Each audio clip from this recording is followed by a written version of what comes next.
Cerita Nasya.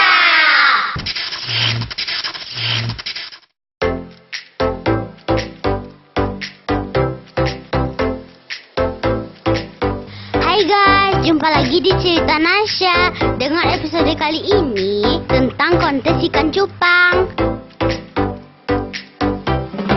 Kontes dan pameran ini diadakan di kampus Universitas Bung Hatta, bekerja sama dengan Dinas Kelautan dan Perikanan Sumatera Barat.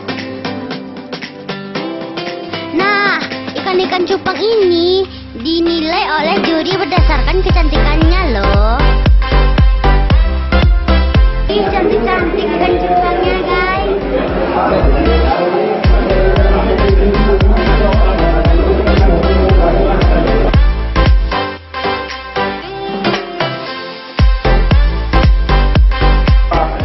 Ikan cupang ini bukan di Indonesia saja atau di Padang saja, sebenarnya ikan cupang ini sudah mendunia dan pemain-pemainnya itu hampir di seluruh dunia ada, misalnya di Eropa, di Amerika, benua Australia, banyak sekali pemain cupang.